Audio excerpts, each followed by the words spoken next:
Welcome to Folklore on the Rocks.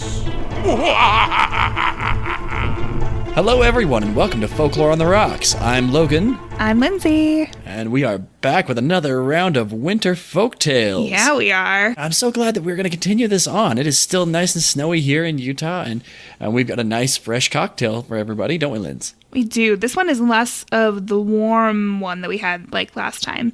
Yeah. It's just more refreshing and seasonal. I like to use the word invigorating for it. Invigorating. Yes, bracing. Yeah. I like it. All the things the cold is. All those good things, yeah. Yes. So this one is called Good Tidings, which I like a lot. It's very pink. Basically, it's some winter flavors and scents. Easy to drink. It's really sweet and delicious.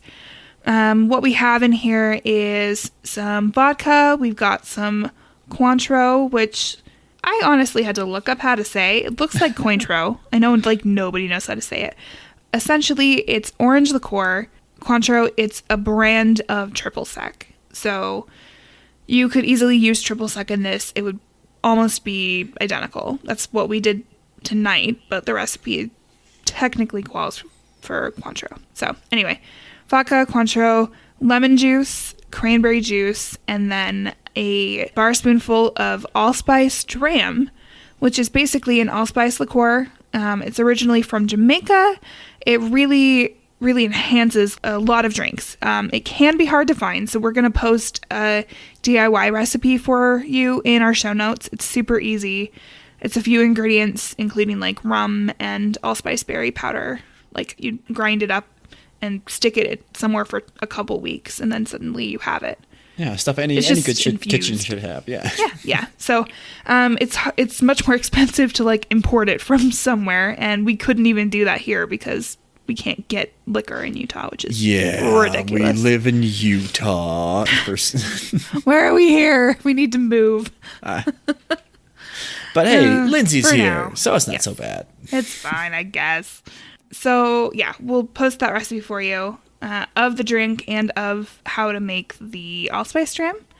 But basically with this, you just shake all of the ingredients with ice and strain it into a Collins glass over ice, and you just top it off with soda. So you can garnish that with a lemon wheel, and you can stud that with cloves, kind of like we did with our glühwein, just for a little extra seasonal kick. Just that little kick. Yeah. Yeah. So that's our cocktail for tonight, and we are enjoying the hell out of it, and it's sipping very nice. and chilling, literally and figuratively. I've got my nice electric blanket on to warm up a little bit. Yeah, and if it gets any more chilly in here, I'm going to go get my Chewbacca bathrobe. Yes. Logan has worn that many a time as we recorded, and it looks very comfy. I like it a lot.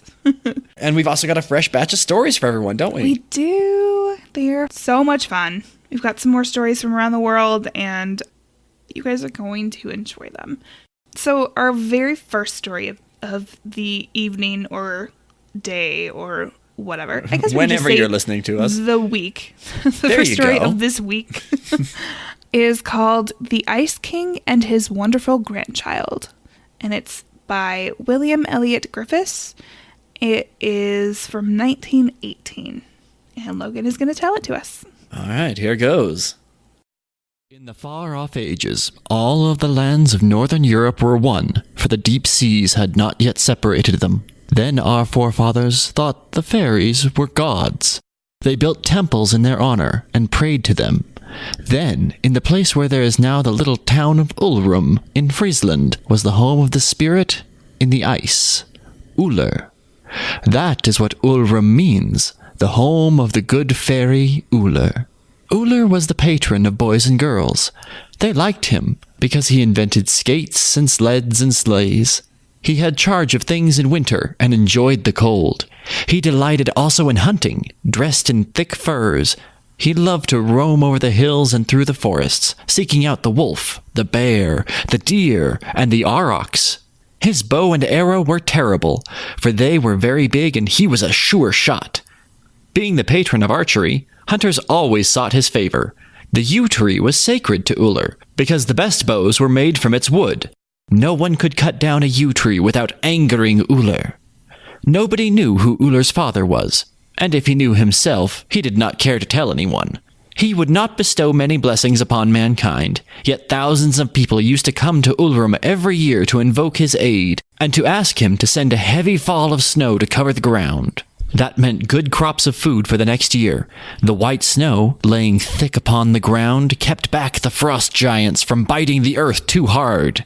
Because of deep winter snows, the ground was soft during the next summer, so the seeds sprouted more easily, and there was plenty to eat. When Uller traveled out over the winter snow to go out on hunting trips, he strapped snowshoes to his feet. Because these were shaped like a warrior's shield, Uller was often called the shield god. His protection was especially invoked by men who fought duels with sword or spear, which were very common in the early days, or by soldiers or hunters who wished to be very brave or had engaged in perilous ventures. Now, when Uller wanted a wife to marry him, he made love to Skadi, because she was a huntress and liked the things which he liked, so they never had a quarrel. She was very strong, fond of sports and of chasing the wild animals. She wore a short skirt, which allowed freedom of motion to her limbs. Then she ranged over the hills and valleys with wonderful swiftness. So rapid were her movements that many people likened her to the cold mountain stream that leaps down from the high peaks and over the rocks, foaming and dashing to the lowlands. They gave this same name to both this fairy woman and the water, because they were both so much alike. Indeed, Skadi was very lovely to look at. It was no wonder that many of the gods, fairies, and men fell in love with her. It is even said that she had had several husbands before marrying Uller. When you look at her pictures, you will see that she was as pretty as bright winter itself, when Jack Frost clothes the trees with white and makes the cheeks of the girls so rosy. She wore armor of shining steel, a silver helmet, short white skirts, and white fur leggings. Her snowshoes were the hue of winter. Besides a glittering spear, she had a bow and sharp arrows. These were held in a silver quiver slung over her shoulders. Altogether, she looked like winter alive. She loved to live in the mountains, and to hear the thunders of the cataracts, the crash of avalanches, the moaning of the winds in the pine forests. Even the howling of wolves was music in her ears. She was afraid of nothing. Now, from such a father and mother, one would expect wonderful children, yet very much like their parents. It turned out that the offspring of Uller and Skadi were all daughters. To them, one after the other, were given the names meaning glacier, cold, snow, drift, snow whirl, and snow dust, the oldest being the biggest and the hardiest. The others were in degree softer and more easily influenced by the sun and the wind. They all looked alike, so that some people called them the 6 White Sisters. Yet they were all so great and powerful that many considered them giantesses. It was not possible for men to tame them, for they did very much as they pleased. Yet no one could stop their doings or drive them away, except Woden, who was the god of the sun. Yet in the winter, even he left off ruling the world and went away. During that time, that is, during 7 months, Uller took Woden's throne and governed the affairs of the world. When summer came, Uller went with his wife up to the North Pole, or they lived in a house on top of the Alps. There they could hunt and roam with their snowshoes. To those cold places which the whole family enjoyed, their daughters went also, and were all very happy so far above the earth. Things went on pleasantly enough in Uller's family so long as his daughters were young, for then the girls found enough to delight in at their daily play. But when grown up and their heads began to fill with notions about the young giants who paid visits to them, then the family troubles began. There was one young fairy giant named Vur, who came often to see all 6 of Uller's daughters, from the youngest to the oldest. Yet no one could tell which of them he was in love with, or could name the girl he liked the best. No, not even the daughters themselves. His character and his qualities were not well known, for he put on many disguises and appeared in many places. It was believed that he had already done a good deal of mischief, and was likely to do more, for he loved destruction. Yet he often helped the Kabouter dwarves to do great things, so that showed that he was of some use. In fact, he was the fire fairy. He kept on courting all the 6 sisters long after May Day came, and he lengthened his visits until the heat turned the entire half-dozen of them into water, so they became one. At this, Uller was so angry at Vur's having delayed so long before popping the question, and at his daughters losing their shapes, that he made Vur marry them all and at once, they taking the name of Regan. Now when the child of Vur and Regan was born, it turned out to be, in body and in character, just what people expected from such a father and mother. It was named in Dutch, Stoom. It grew fast and soon showed it was as powerful as its parents had been, yet it was much worse when shut up than when allowed to go free in the air. Stoom loved to do all sorts of tricks. In the kitchen, it would make the iron kettle lid flop up and down with a lively noise. If it were contained in a vessel, whether of iron or earthenware, when set over the fire, it would blow the pot or kettle all to pieces in order to get out. Thinking itself a great singer, it would make rather a pleasant sound when its mother let it come out of a spout, yet it never obeyed either of its parents. When they tried to shut up Stoom inside of anything, it always escaped with a terrible sound. In fact, nothing could long hold it in without an explosion. Sometimes, Stoom would go down into the bowels of the earth and turn on a stream of water, so as to meet the deep fires which are ever burning far down below us. Then there would come an awful earthquake because Stoom wanted to get out, and the earth crust would not let him, but tried to hold him down. Sometimes, Stoom slipped down into a volcano's mouth. Then the mountain, in order to save itself from being choked, had to spit Stoom out, and this always made a terrible mess on the ground, and men called it lava. Or Stoom might stay down in the crater as a guest, and quietly come out, occasionally, in jets and puffs. Even when Jack Frost was around and froze the pipes in the house, or turned the water of the pots, pans, kettles, and bottles into solid ice, Stoom behaved very badly. If the frozen kettles or any other closed vessel were put over a stove or near the fire, and the ice melted at the bottom too fast, Stoom would blow the whole thing up.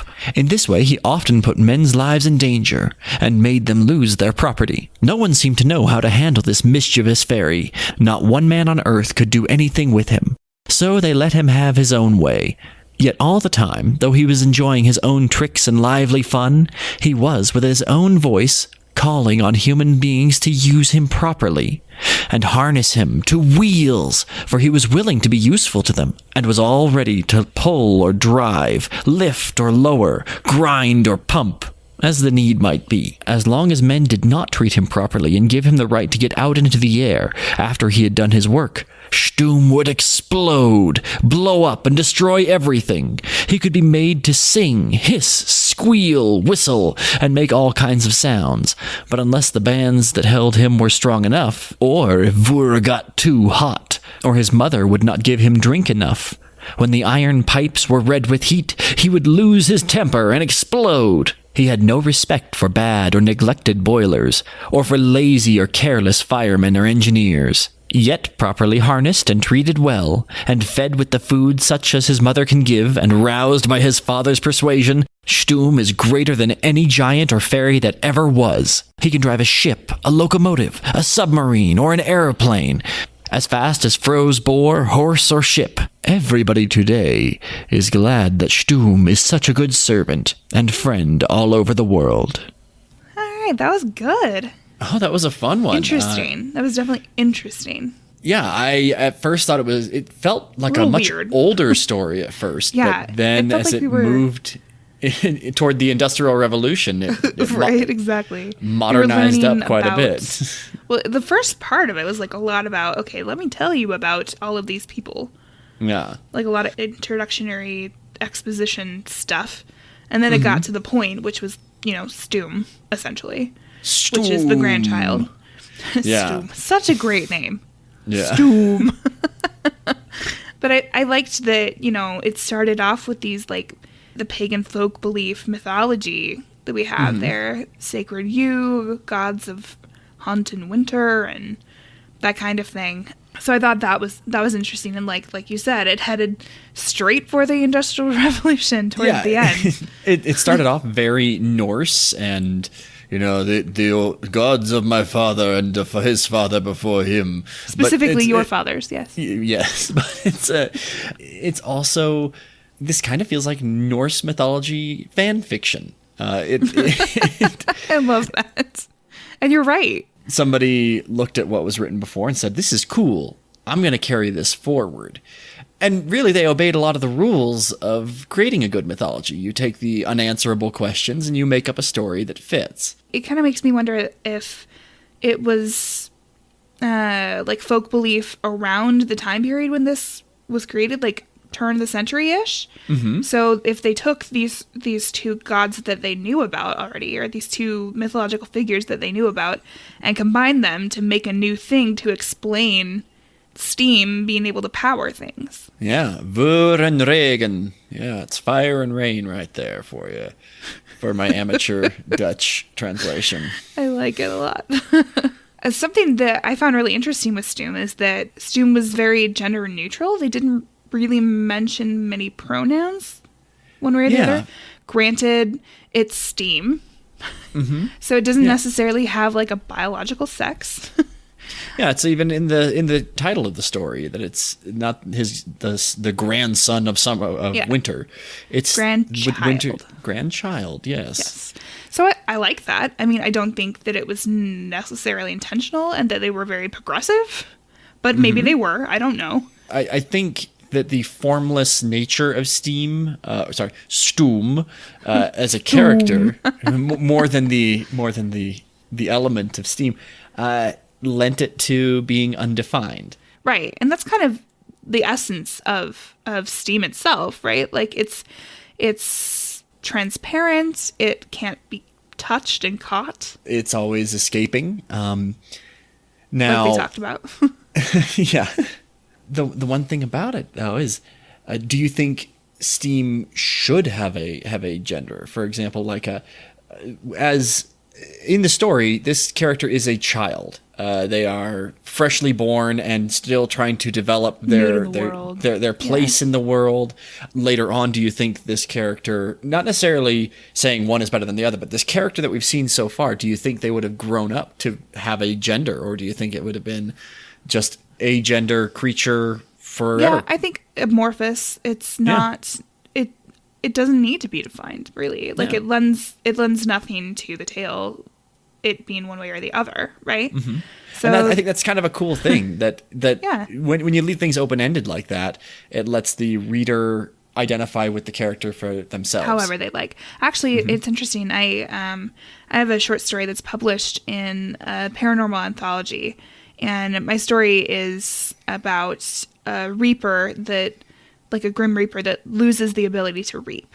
And in it, this kind of started off unintentionally, but I never ended up using any pronouns within it because the story's in first person. So I had, after it was published, like I made the conscious decision about like 3/4 of the way through going, like, gender is totally unnecessary here because it's a reaper. It's an eternal being. It doesn't reproduce. There's no reason for it to have a sex or a gender, right? And oddly enough, I've written a short story on proving the gender of death itself. I like that. That's funny. The total opposite. But the entire reason that I wanted to do it that way, when I eventually was like, oh yeah, I could just do this, was for that very purpose. When someone reads that story, they can have the main character be whomever they'd like it to be. Mm-hmm. You know, yeah, and I've if had you're people reading tell it from me your own multiple perspective things. and putting yourself into the story, it makes it so much easier too. Much easier, right? yeah. And like I had a specific image in mind when I wrote it, but the things that the character does, like, it doesn't matter. It was just kind of, sorry, it's tangential, but it was just interesting. That is really cool. That it was fun to write it that way. Just kind of did with the character what they would. Yeah. Now, in your story, did you have death when death spoke? Did it all come out in small caps? No, it wasn't Terry Pratchett, unfortunately. Oh. Which I love so much. If you haven't read the Discworld books, now that's a death I can get behind right there. He's one of my favorite characters in literary all-time ever. Oh, yeah. He's so great. They are, like, they're a fantasy world, but it's all comedy. Death is... It doesn't take itself super seriously, and so yet it sardonic is... and dry. And yet the world has a set of rules, and it is completely consistent, and that is why I love it. So the world is a disc, and it's on the back of 4 elephants that are on the back of a giant turtle that's in space.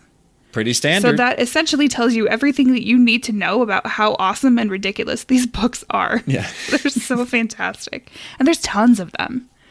He's got a lot of Discworld books. There are a couple of live action little features on Netflix. Yeah, The Hogfather. Yeah, that's a good holiday wintertime one. and So holiday one. Check that out. Yeah. It's a fun twist on. Or if you're looking for an Christmassy introduction, time. if you're looking for an introduction to the world, The Color of Magic is a very good place to start. That's the first one, right? Mm-hmm. Yeah. Well, and The Hogfather has like Sean Astin in it, I think, right? Oh yeah. Mm-hmm. So and Rudy very good. himself, Totally guys. holds up. Yeah. Samwise Gamgee. All of the things. Yeah. What's his name in Stranger Things? Where we all cried. Bob, right? Bob. Yeah. So sad. I mean, spoilers alert. Sorry. Hey, if you like the show and you care about the show, you should watch the show. Right. It's been out for like over a year. I think that we're good at this point. Yeah. But whatever. Anyway, so back to Stoom. Stoom. Yeah, there's an element of not quite being a mortal creature to this fairy being. It reminds me of there's an old Norse myth of Thor, and he goes into the Hall of the Giants, and they test him very much like Hercules was tested. And one of the tests he had to go through was an eating contest against a particular giant named Logi, Logi. But what Thor didn't know, not Loki, different guy. Got it. But what Thor didn't know is that Logi was the personification of fire. So no matter how much Thor ate, Logi could eat more. Thor ate all of the food on the table. Logi ate all the food plus the table, plus the chairs, the dishes, the great hall itself.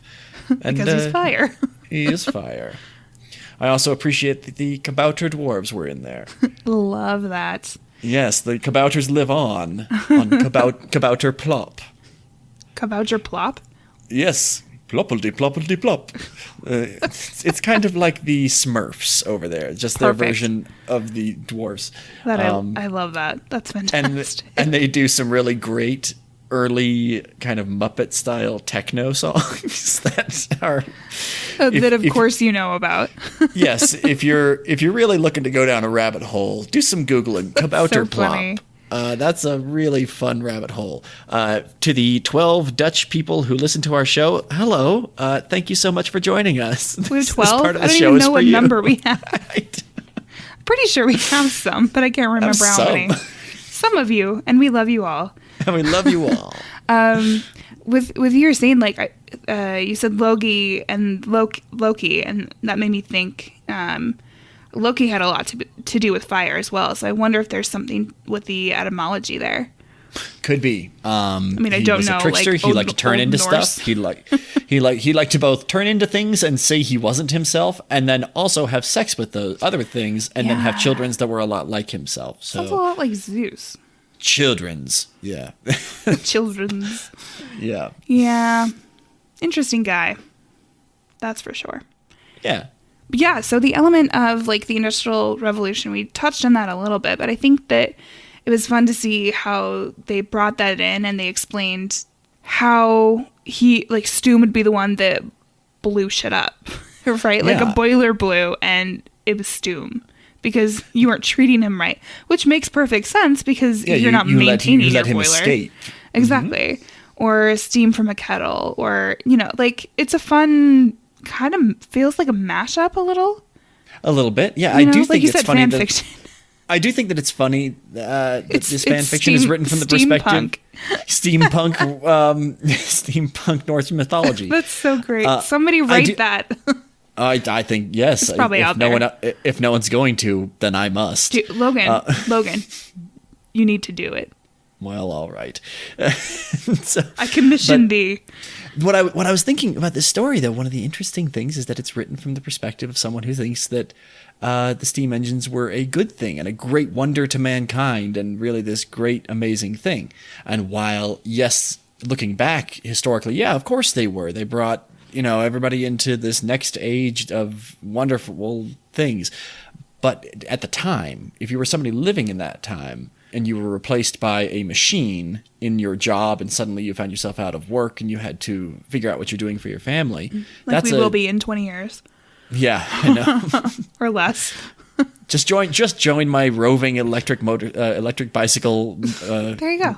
Ravening gang of people. Just your monster. Everyone's welcome. Your monster snowboarding bike. Yep, and I'm devising some kind of lance-like apparatus. So. Oh my God! You're gonna start jousting. Well, I've got to figure it out. I've got to be good at it by then. I'm sure you will be. Just don't kill anyone or yourself. As I say every time this bike is mentioned. Yeah. But often these stories come from, working class people. These are people who work hard and tell stories to their children to explain the parts of this life either that they don't understand or can't control. But the idea that Sturm is this great helpful thing for all of mankind. And that he's happy to help. Interesting perspective for the story. Yeah, definitely.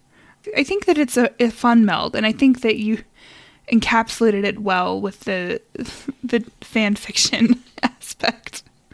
I think that's really fun. Well, thank you. So we're going to take a quick break here for a promo. This promo is for one of my absolute favorite podcasts and podcasters.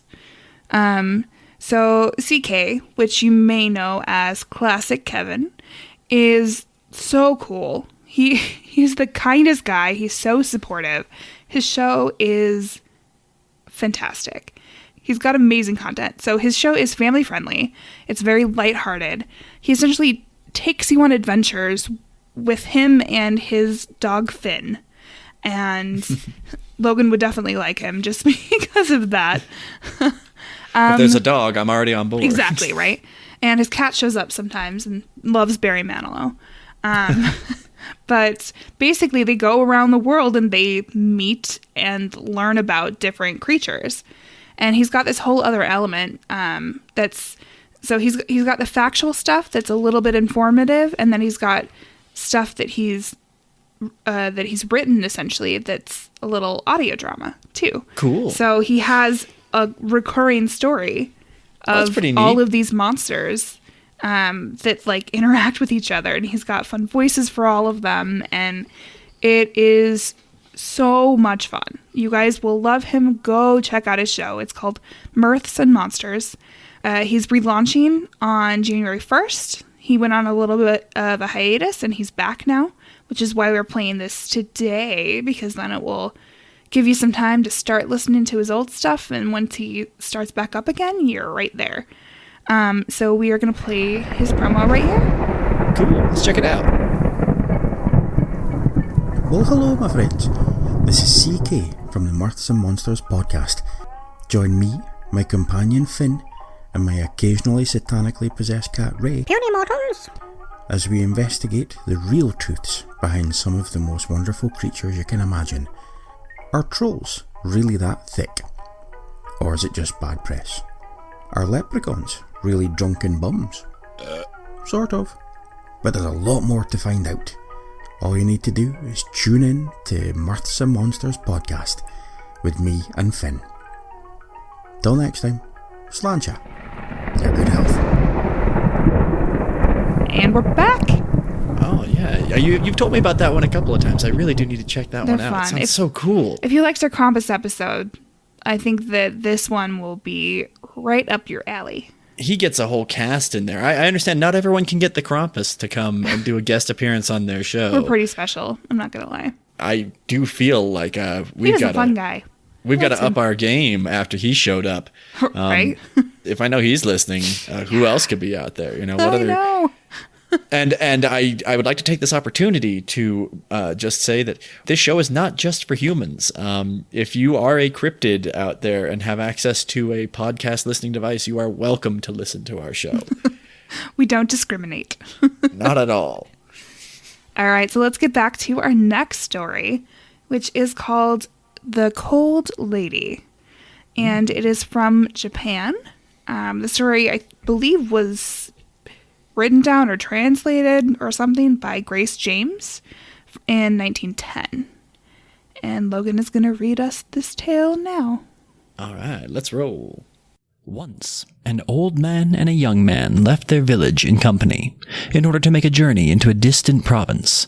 Now, whether they went for pleasure or for profit, for matters of money, of love or war, or because of some small or great vow that they had laid upon their souls, it is no longer known.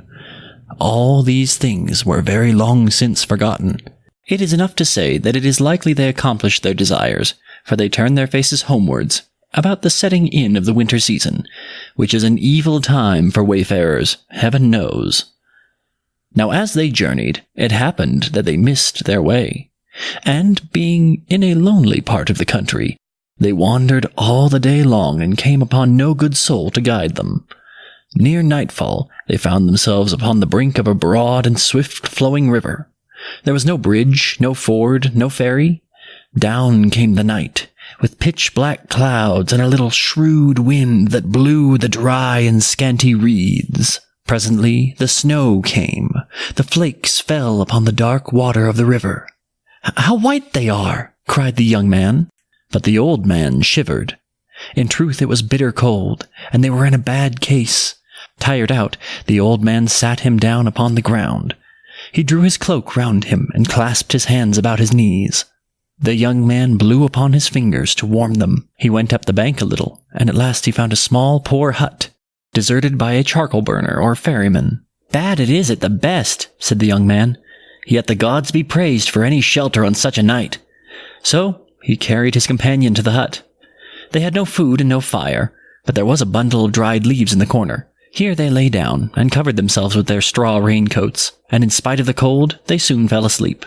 About midnight, the young man was awakened by an icy air upon his cheek.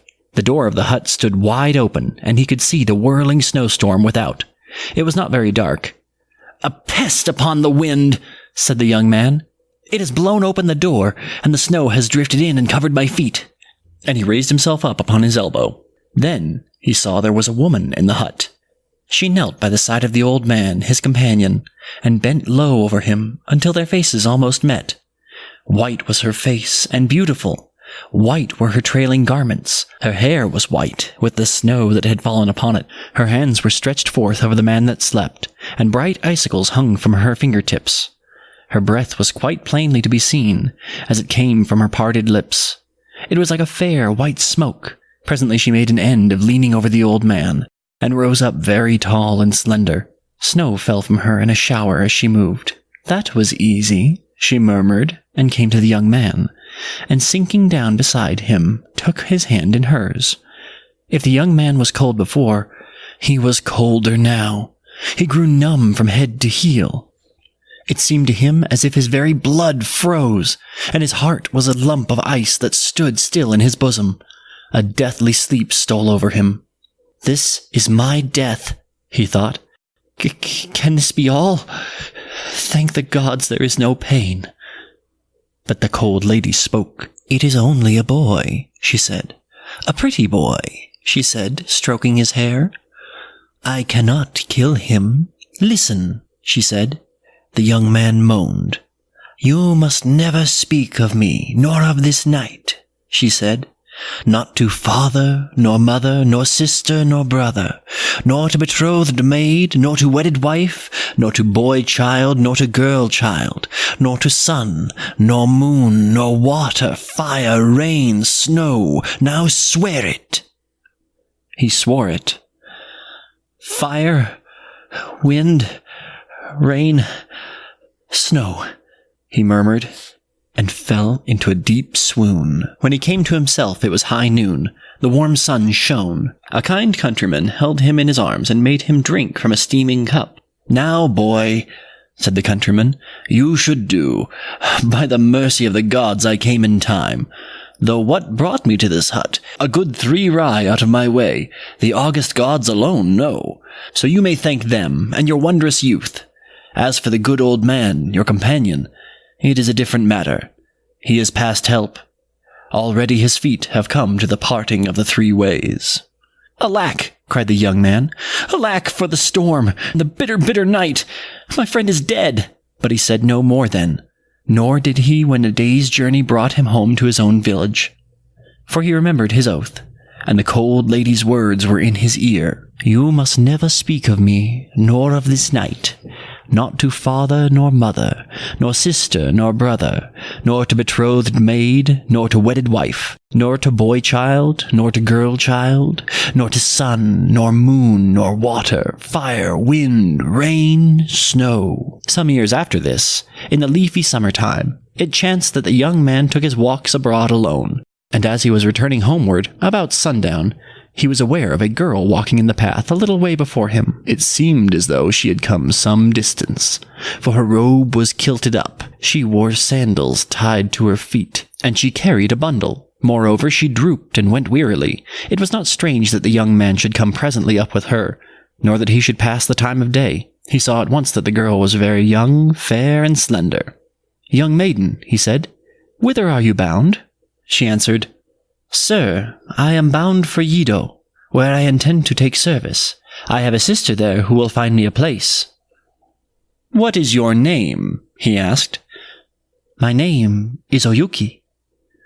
"Oyuki," said the young man, "you look very pale." "Alas, sir," she murmured, "I faint with the heat of the summer day." And as she stood in the path, her slender body swayed, and she slid to his feet in a swoon. The young man lifted her gently and carried her in his arms to his mother's house. Her head lay upon his breast, and as he looked upon her face, he shivered slightly. "All the same," he said to himself, "these summer days turn chilly about sundown, or so it seems to me." When Oyuki was recovered of her swoon, she thanked the young man and his mother sweetly for their kindness, and, as she had little strength to continue her journey, she passed the night in their house. In truth, she passed many nights there, and the streets of Yedo never knew her, for the young man grew to love her, and made her his wife, ere many moons were out. Daily she became more beautiful, fair she was, and white. Her little hands, for all she used them for work in the house and work in the fields, were as white as jasmine flowers, and the hot sun could not burn her neck or her pale and delicate cheek. In the fullness of time she bore 7 children, all as fair as she, and they grew up tall and strong with straight noble limbs. Their equal could not be found upon that countryside. Their mother loved them, reared them, labored for them. In spite of passing years, in spite of the joys and pains of motherhood, she looked like a slender maiden. There came no line upon her forehead, no dimness to her eyes, and no gray hairs. All the women of the place marveled at these things, and talked of them until they were tired. But Oyuki's husband was the happiest man for miles around. What with his fair wife and his fair children, morning and evening he prayed and said, "Let not the gods visit it upon me if I have too much joy." On a certain evening in winter, having put her children to bed and warmly covered them, was with her husband in the next room. The charcoal glowed in the hibachi. All the doors of the house were closely shut, for it was bitter cold, and outside the first big flakes of a snowstorm had begun to fall. Oyuki stitched diligently at little bright-colored garments. An andon stood on the floor beside her, and its light fell full upon her face. Her husband looked at her, musing. "Dear," he said, "when I look at you tonight, I am reminded of an adventure that came to me many years since." Oyuki spoke not at all, but stitched diligently. "It was an adventure, or a dream," said the man, her husband, "and yet which it was I cannot tell. Strange it was as a dream, yet I think I did not sleep." Oyuki went on sewing, not lifting her eyes from her work. "Why," said the man, "I have never spoken of her to anybody." Yet he spoke then to his undoing. He told of his journey, and how he and his companion, being benighted in a snowstorm, took shelter in a hut. He spoke of the white, cold lady, and of how his friend had died in her chill embrace. Then she came to my side and leaned over me. But she said, "It is only a boy, a pretty boy. I cannot kill him." Gods! How cold she was! How cold! Before she left, she made me swear. You must never speak of me, nor of this night, Oyuki said. Not to father, nor mother, nor brother, nor sister, nor betrothed maid, nor to wedded wife, nor to boy child, nor to girl child, nor to sun, nor moon, nor water, fire, wind, rain, snow. All this you swore to me, my husband, even to me. And after all these years, you have broken your oath. Unkind, unfaithful, and untrue. She folded her work together and laid it aside. Then she went to where the children were and bent her face over each in turn. The eldest murmured, "Cold, cold." So she drew the quilt up over his shoulder. The youngest cried, "Mother," then threw out his little arms. She said, "I have grown too cold to weep any more." With that, she came back to her husband. "Farewell," she said. "Even now I cannot kill you for my little children's sakes. Guard them well." The man lifted up his eyes and saw her. White was her face and beautiful. White were her trailing garments. Her hair was white, as it were with snow that had fallen upon it. Her breath was quite plainly to be seen as it came from her parted lips. It was like a fair white smoke. "Farewell, farewell," she cried, and her voice grew thin and chill like a piercing winter wind. Her form grew vague as a snow wreath or a white vaporous cloud. For an instant, it hung upon the air. Then it rose slowly through the smoke hole in the ceiling and was no more seen. That was a fun one. Great. I love that we were able to get a story from Japan. That's so fun. Yeah, to me, for some reason, snow and Japan just don't, they don't pop together in my mind very easily. But it's definitely there. Oh yeah, yeah. There are parts of the country that get a ton of snow. Mm-hmm. They also have, their baboons that sit in the hot pots and just kind of chill out in the hot tubs. It's the coolest stuff. I can't blame them. It looks very cozy. But an element of this story that I thought was interesting was with, like, hypothermia. Like, he was talking about how at least, like, I'm going to die. At least it's not painful. This is fine. That was a theme throughout the whole thing. Just the repeated, cold. Threat of cold. Cold. And which is why this is a wintry story. Yeah, this was written by somebody who, I'm not saying that they knew what it was like, but they had somehow gotten a pretty accurate idea of what hypothermia. Yeah. Yeah, it's such an interesting way to die, really. Not to be morbid, but yes, to be morbid because I'm me, but but it's interesting, like, because you're miserable and freezing for a long time, and then once your body hits the point of no return, it feels like sleepiness. Yeah. You're warm, you go to sleep, your body just slowly, calmly shuts itself down, and then you leave this life, and you're gone. It's interesting. Yeah, I'd rather not. I'd rather keep my jacket on and wear my nice furry hat. Yes. Better to stay warm and not die. But in case you do. Yeah. I mean, it is nice that it's kind of, it reminds me of, like, if you die from, like, your gallbladder bursting or something. You're in horrendous pain for such a long time. Yeah. And the second your gallbladder bursts and all that bile is released, you feel amazing. And then your body is poisoned and dies.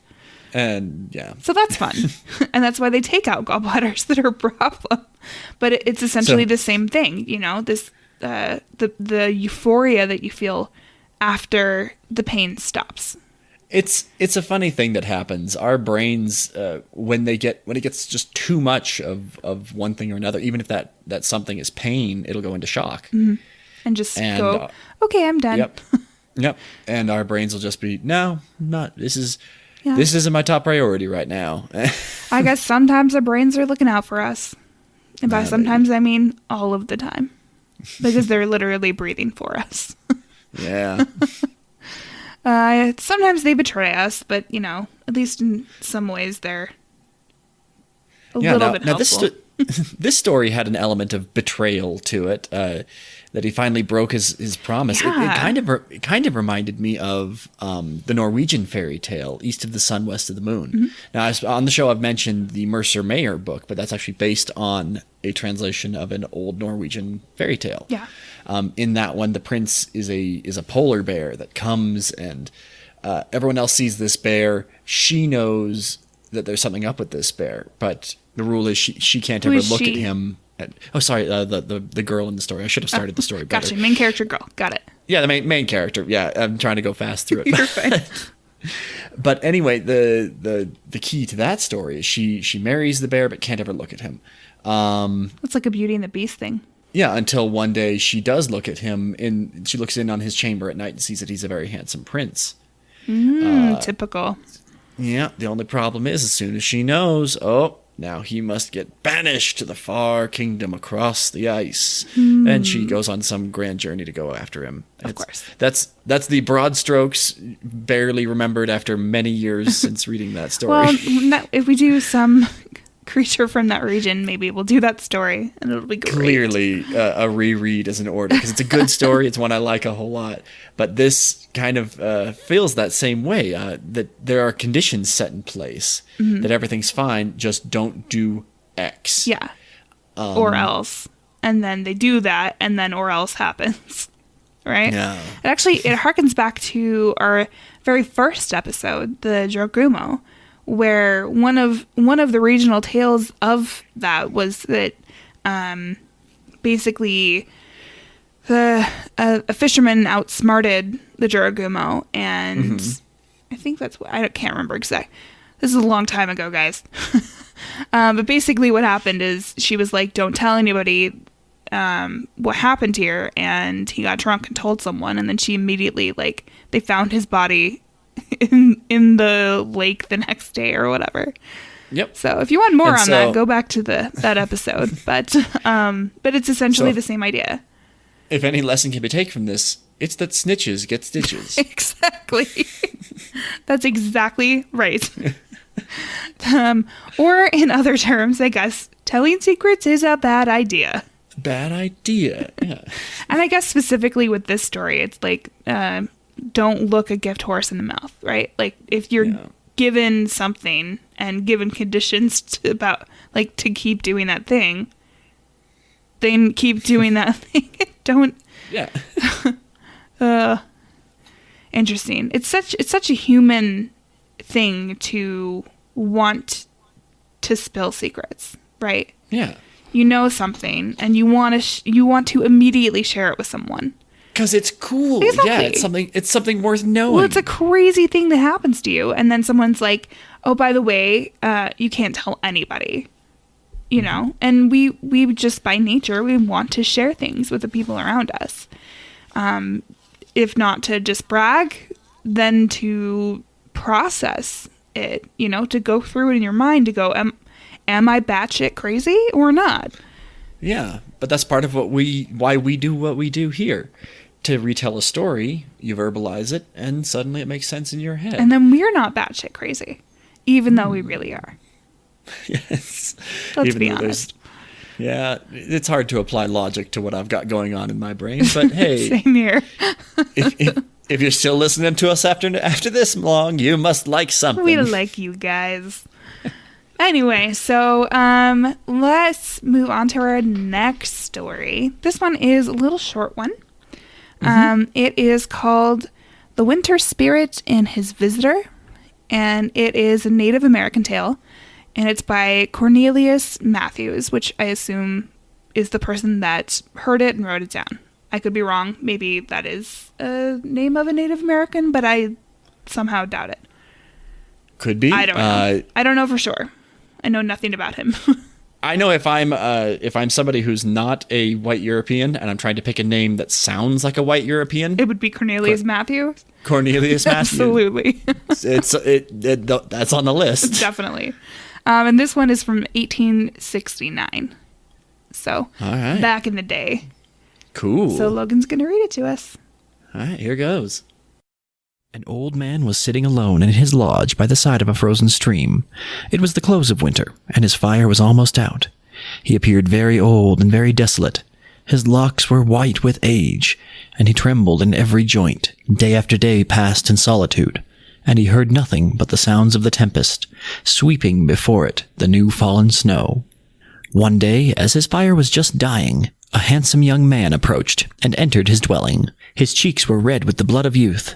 His eyes sparkled with life, and a smile played upon his lips. He walked with a light and quick step. His forehead was bound with a wreath of sweet grass, and in place of the warrior's frontlet, he carried a bunch of flowers in his hand. "Ah, my son," said the old man. "I am happy to see you. Come in. Come, tell me of your adventures, and what strange lands you have been to see. Let us pass the night together. I will tell you of my prowess and exploits, and what I can perform.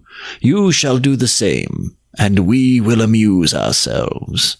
He then drew from his sack a curiously wrought antique pipe, and having filled it with tobacco, rendered mild by an admixture of certain dried leaves, he handed it to his guest. When this ceremony was attended to, they began to speak. "I blow my breath," said the old man, "and the storms stand still. The water becomes stiff and hard as clear stone." "I breathe," said the young man, "and flowers spring up all over the plains." "I shake my locks," retorted the old man, "and snow covers the land. The leaves fall from the trees at my command, and my breath blows them away. The birds rise from the water and fly to a distant land. The animals hide themselves from the glance of my eye, and the very ground where I walk becomes as hard as flint." "I shake my ringlets," rejoined the young man, "and warm showers of soft rain fall upon the earth. The plants lift up their heads out of the ground like the eyes of children glistening with delight. My voice recalls the birds. The warmth of my breath unlocks the streams.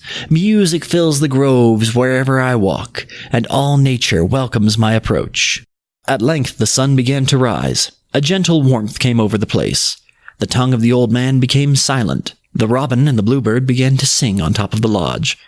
The stream began to murmur by the door, and the fragrance of growing herbs and flowers came softly on the vernal breeze. Daylight fully revealed to the young man the character of his entertainer. When he looked upon him, he had the visage of Peboan, the icy old winter spirit. Streams began to flow from his eyes. As the sun increased, he grew less and less in stature, and presently he had melted completely away.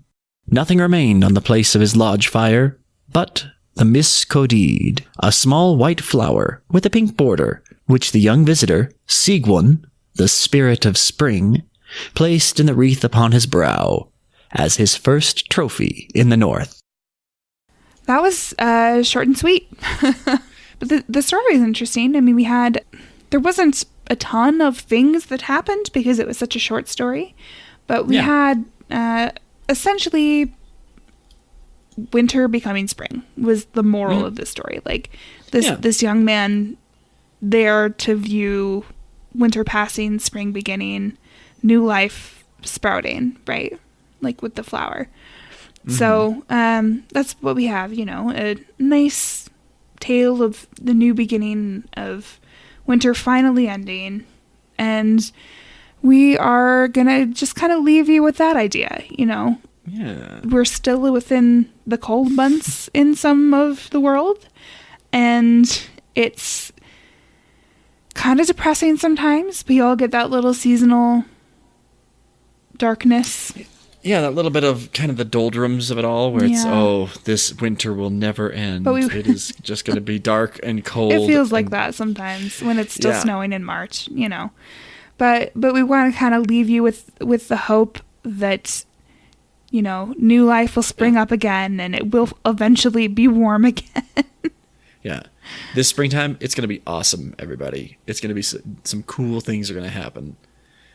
Just in general, for the whole world. Yeah, spring is great. It's so interesting to watch. Honestly, just the sense of of things growing. Sense sense as in smell. You know, Perfect. I love it.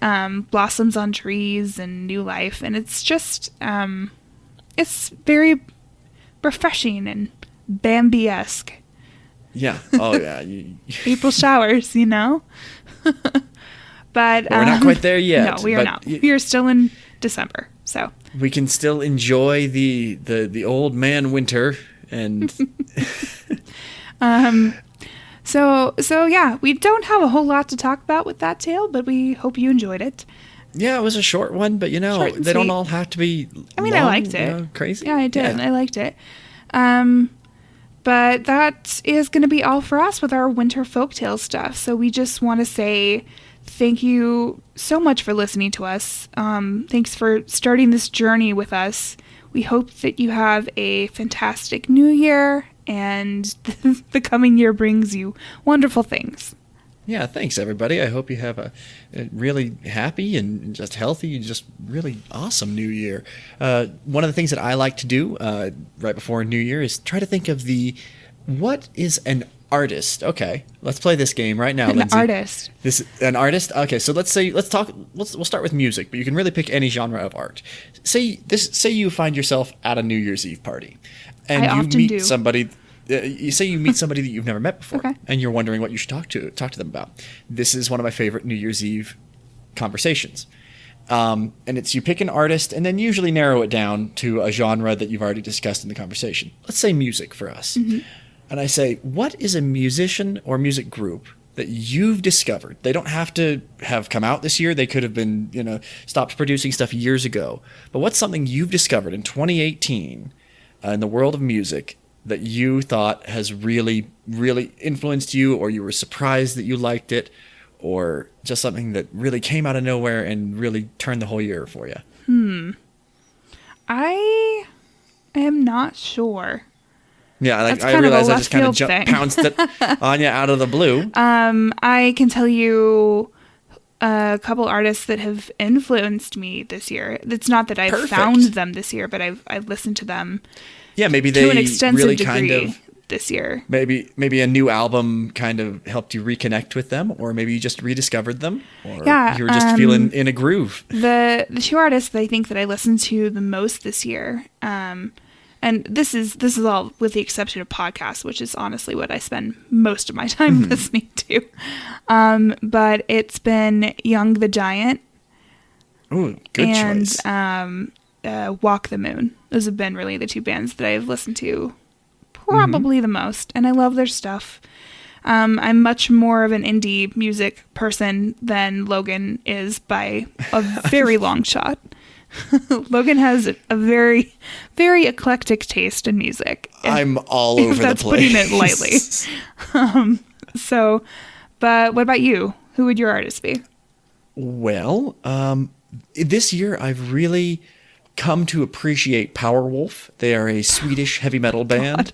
That's amazing. Specifically, now they sing about. Now I could be wrong about this. They are a group of Catholic priests who are also werewolves, who are also vampires. Now, one of those three elements could be incorrect, but it's very vague which one. Oh what in the hell? That's amazing. Yes. So and that if a band was created for Logan, it is that band. Some of their hits are Sanctified with Dynamite. Yes, 100% yes. Yes. That's so anyway, awesome. Powerwolf on the metal side, but also in the kind of blues indie side, I really have fallen really in love with the music of Barnes Courtney this year. He's kind of I haven't even heard of him. Contemporary, bluesy, kind of folky rock kind of guy, but really a great musician. Barnes Courtney, look him up. Oh, will. Is he what kind of folky? Like Bob Dylan folky? Yeah, Bob Dylan is not far off. Okay. He definitely has got his own kind of sound and feel to him. And then sometimes we'll layer on some electronic elements to just fill out the sound a little bit more. Cool. I like that. I like when genres kind of mash up a little bit. So there you go. There's some recommendations for the next year. Powerwolf and Young the Giant. Powerwolf and yeah, definitely gets and Powerwolf. What's his name? Barnabas? Oh, Barnes Courtney. Barnabas Courtney. I'm sorry. Barnes Courtney. Yeah, I know. And then another name that if you wanted to pick a name that sounded like a white guy, Barnabas Courtney. Not a bad one. There you go. So some new artists to listen to. And we hope that you stick with us through the next year. Yes, please. Yep. And as always, we're just going to tell you some places where you can find us. We're on Instagram and Facebook at Folklore on the Rocks. And on Twitter at Folklore Rocks. We've got pictures, notes, and sources on our website at folkloreontherocks.com. We do have a Patreon. Hopefully soon we will have a merch store. And we will get some have the merchiest merch store. If you have suggestions on stuff that you want in that, my assumption is we'll end up with shirts and mugs and hats. But if you want other stuff, reach out. I'll see what I can figure out. And basically, give us ratings on iTunes, reviews on iTunes if you can. We're still doing the free sticker thing if you leave a review and send us a screenshot and your mailing address. But even if that isn't something that you necessarily want, we would still appreciate the rating or the review as well. Mm-hmm. And then we're going to do a bonus episode when we hit 100 reviews. Yes, it's not an if. It is a when. Yes. And it's going to be a listener-selected creature. So that's a little incentive for you guys. And then just tell your friends. Word of mouth is the best marketing we could possibly get for the show. And it will just help us keep growing. We really, really appreciate that people all over the world have been listening to us. It honestly kind of blows my mind a little bit.